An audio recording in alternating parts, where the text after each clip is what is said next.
Dalam nama Bapa dan Putra dan Roh Kudus. Amin.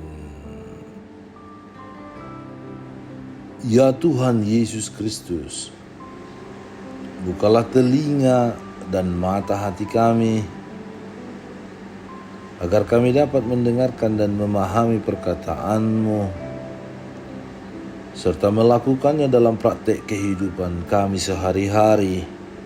Serta cerahkanlah pikiran dan pemahaman kami dengan Roh Kudus-Mu, sehingga kami tidak hanya mendengarkannya, tetapi juga mengusahakannya dengan berbagai cara, berjuang mengejar pertobatan dan kekudusan diri kami sendiri, serta sesama kami demi keselamatan jiwa dan raga kami. Sebab Engkaulah Tuhan dan pengantara kami, yang hidup dan berkuasa kini dan sepanjang segala masa. Amin. Tuhan bersamamu dan bersama rohmu. Inilah Injil suci menurut Matius, dimuliakanlah Tuhan. Lalu orang membawa anak-anak kecil kepada Yesus supaya ia meletakkan tangannya atas mereka dan mendoakan mereka. Akan tetapi murid-muridnya memarahi orang-orang itu.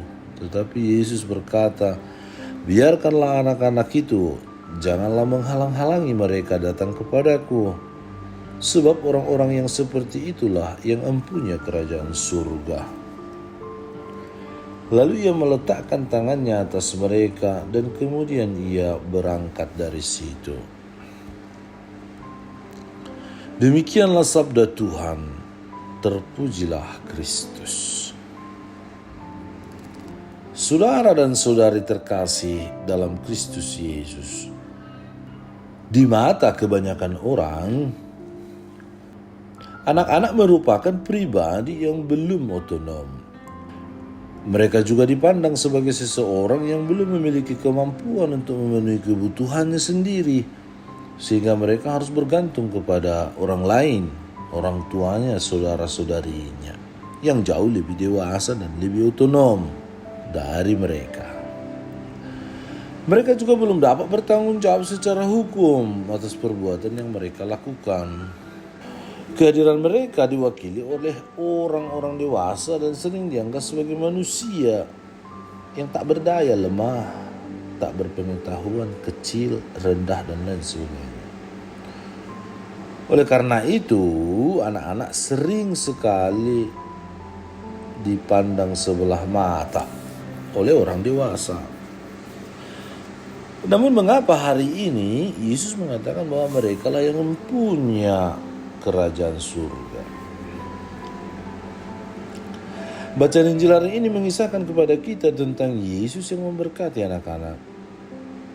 Tetapi murid-muridnya memarahi mereka yang mencoba membawa anak-anak kepada Yesus. Maka Yesus berkata, "Biarkan anak-anak itu, jangan halang-halangi mereka datang kepadaku. Sebab orang seperti inilah yang memiliki kerajaan surga."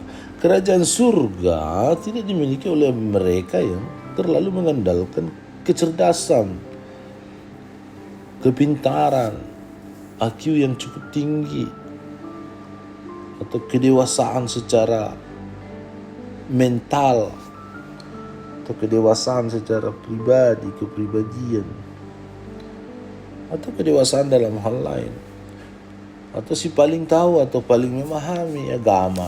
Tetapi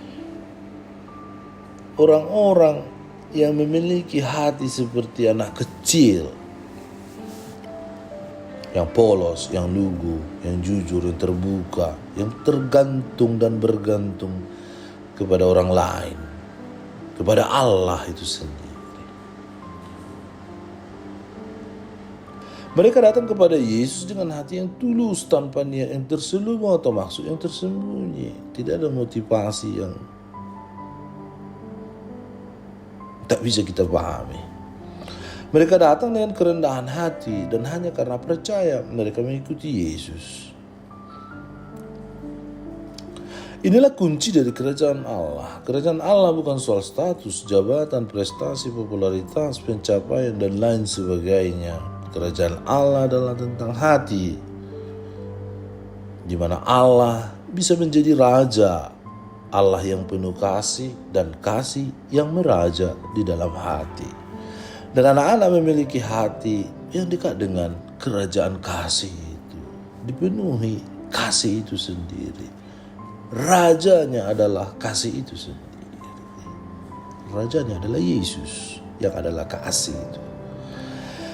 Mereka datang kepada Yesus dengan sepenuh hati, dengan kerendahan hati, tidak memiliki kemampuan apapun, ketidaktahuan apapun, tetapi mau datang kepada Yesus. Saudara dan saudari terkasih, dalam kehidupan sehari-hari tak jarang kita menjadikan gereja sebagai tempat untuk memamerkan harta, kekayaan, ketenaran, status jabatan, posisi, dan lain sebagainya. Sehingga kita kelihatan bahwa kita adalah orang atau pribadi yang dekat dengan Tuhan, padahal itu semuanya adalah penuh dengan kemunafikan. Itu bukan jati diri kita. Kita bukan seperti orang kecil, anak kecil yang tak tahu apapun, tetapi yang merasa diri hebat dan paling pintar dan paling tahu. Padahal itu tidak dikehendaki oleh Tuhan. Kita datang bukan dengan hati yang hancur dan rindu akan Tuhan, melainkan dengan keinginan untuk dilihat, diakui, dan dipuji. Dan banyak orang-orang Katolik, umat-umat Allah, yang menghidupi mentalitas seperti ini. Kita dipanggil untuk bertobat, berubah dan berrekonsiliasi dengan cara hidup kita yang tak baik itu. Namun hari ini saudara-saudari, Yesus mengajak dan mengundang kita untuk datang kepada Allah dengan hati seperti seorang anak kecil.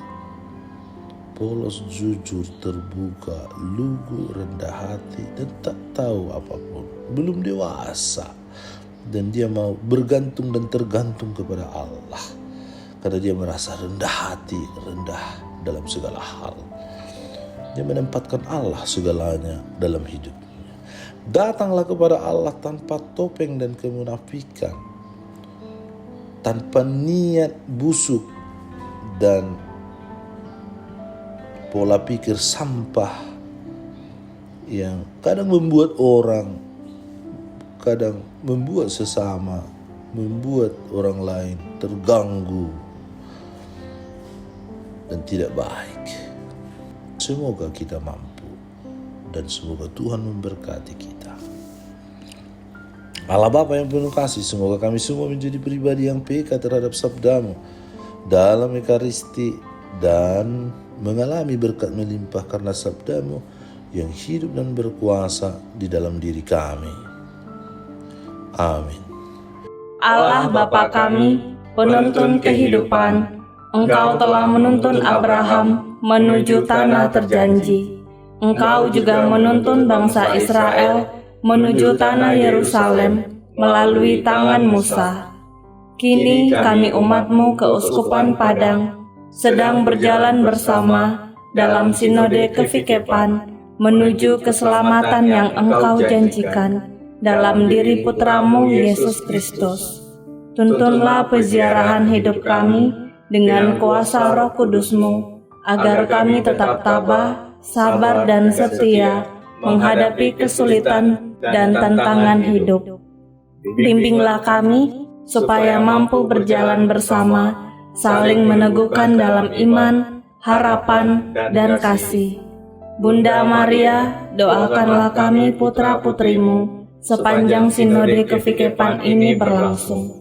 Ya Bapa, Engkau kami sembah dan muliakan, kini dan sepanjang masa. Amin. Tuhan bersamamu dan bersama rohmu. Semoga saudara sekalian dilindungi, dibimbing, dan diberkati oleh Allah yang Maha Kuasa, Bapa dan Putra dan Roh Kudus. Amin.